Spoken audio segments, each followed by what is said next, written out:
বাংলায় এবার double engine ধামাকা।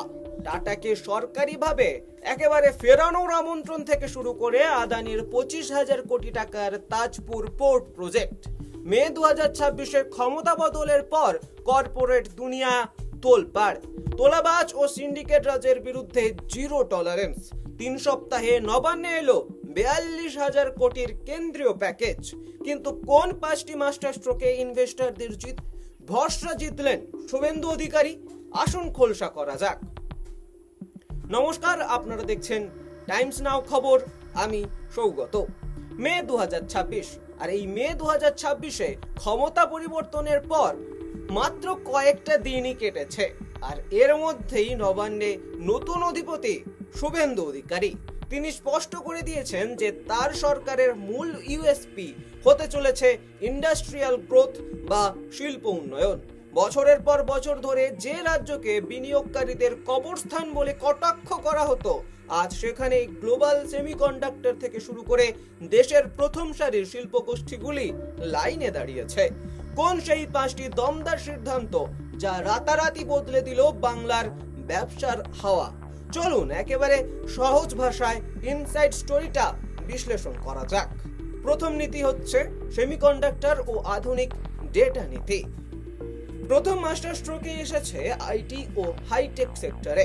মুখ্যমন্ত্রী দায়িত্ব নিয়ে চালু করেছেন একটি অত্যাধুনিক ও আধুনিক ডেটা পলিসি। আর ম্যাজিকটা দেখুন, গ্লোবাল সেমিকন্ডাক্টর সংস্থাগুলি ইতিমধ্যেই নবান্নের সঙ্গে সরাসরি যোগাযোগ শুরু করেছে। আগামী দিনে সিলিকন ভ্যালির ধাঁচেই বাংলাও যে হাইটেক হাবে পরিণত হতে পারে, এই সিদ্ধান্ত তারই প্রথম শক্ত ভিত। টাটা আদানিকে খোলামেলা আমন্ত্রণ, এটা হচ্ছে 2 নম্বর পয়েন্ট। যে সিঙ্গুর বিতর্ক বাংলার কেরিয়ার থেকে শিল্প শব্দটাই প্রায় মুছে দিয়েছিল, নতুন মুখ্যমন্ত্রী সেখানে এক ঝটকায় ইতিহাস বদলে দিলেন। টাটা মোটরসকে মেগা অটোমোবাইল প্রজেক্টের জন্য সরকারিভাবে বাংলায় ফেরত পাঠানোর বা খোলামেলা আমন্ত্রণ জানিয়েছেন শুভেন্দু অধিকারী। শুধু টাটা নয়, আদানি পোর্টসে এমডি করণ আদানির সঙ্গে রুদ্ধদ্বার বৈঠকে প্রায় 25,000 কোটির ঐতিহাসিক তাজপুর বন্দর প্রকল্প ও লজিস্টিক্স পার্কের রাস্তা পরিষ্কার করে দিয়েছেন তিনি। বার্তা পরিষ্কার, সিঙ্গেল উইন্ডো ক্লিয়ারেন্স, ফাইল আর আটকে থাকবে না। 3 নম্বরে রয়েছে fear out, trust in model, অর্থাৎ ভয় চলে গেছে, ভরসা ফিরে এসেছে। ব্যবসায়ীদের সবচেয়ে বড় ভয় কি? পলিটিক্যাল গুন্ডাগিরি, সিন্ডিকেট রাজ আর তোলাবাজি। শুভেন্দু অধিকারীর প্রথম ক্যাবিনেট বৈঠকেই ট্র্যাডিশনাল রোগ কাটাতে আসরে নেমেছেন। তিনি স্পষ্ট বার্তা দিয়েছেন, বাংলা এখন চলবে ফিয়ার আউট, ট্রাস্ট ইন নীতিতে।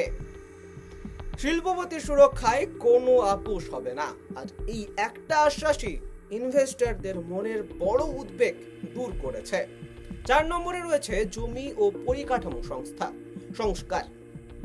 বাংলা শিল্পের প্রধান কাঁটা ছিল জমির প্রাপ্যতা।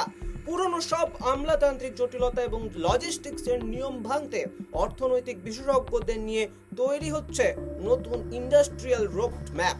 আর এর ফল এশিয়ান ডেভেলপমেন্ট ব্যাংক বা এডিবি এবং দক্ষিণ কোরিয়ার সহযোগিতায় রাজ্যে প্রায় 5,000 কোটি টাকার ইন্ডাস্ট্রিয়াল ও ইকোনমিক করিডোর তৈরির কাজ এক ধাক্কায় গতি পেয়েছে। 5 নম্বর এবং সর্বশেষ নম্বরে যে পয়েন্টটি রয়েছে তা কিন্তু আপনি সবাই জানি, কেন্দ্র সঙ্গে সমন্বয় ও ডাবল ইঞ্জিন মডেল। সবশেষে মোক্ষম চাল। দিল্লির সঙ্গে সংঘাতের রাজনীতিতে একেবারে চিরতরে ইতি টেনে দিয়েছে এবারের সরকার, অর্থাৎ কেন্দ্রীয় বিজেপি এবং বঙ্গীয় বিজেপি।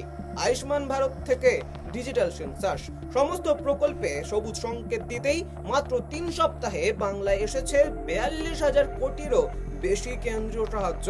শুধু তাই নয়, কেন্দ্রীয় জাহাজ মন্ত্রী সর্বানন্দ সোনোয়ালের সঙ্গে যৌথ উদ্যোগে বাংলাকে পূর্ব ভারতের সবচেয়ে বড় মেরিটাইম হাব করতে 19,209 কোটি টাকার মেরিটাইম বিনিয়োগের ব্লুপ্রিন্টও তৈরি হয়ে গেছে। সংঘাত সরিয়ে সমন্বয় আর সিন্ডিকেট রাজ হটিয়ে সুশাসন। শুভেন্দু অধিকারীর এই কর্পোরেট দাওয়াই কিন্তু ইনভেস্টমেন্টের বাজারে সুপারহিট। তবে চ্যালেঞ্জও কম নেই। বাম ও তৃণমূল জমানার যে নেতিবাচক ইমেজ তৈরি হয়েছিল তা কি এই 5 সিদ্ধান্তে পুরোপুরি মুছে ফেলা সম্ভব? টাটা কি সত্যিই ফিরবে বাংলায়? টাটা যে টাটা সরে গিয়েছিল সিঙ্গুর থেকে, তাকে কি ফেরাতে পারবে শুভেন্দু সরকার? আপনাদের কি মনে হয়, নতুন সরকারের এই বিজনেস ফ্রেন্ডলি নীতি কি পারবে বাংলার বেকার যুবক যুবতীদের জন্য কর্মসংস্থানের বন্যা বইয়ে দিতে? কমেন্টে আপনার মূল্যবান মতামত জানান। আজ এ পর্যন্তই, দেখা হবে অন্য কোনো গুরুত্বপূর্ণ খবর নিয়ে। ভালো থাকবেন, দেখতে থাকুন টাইমস নাও খবর।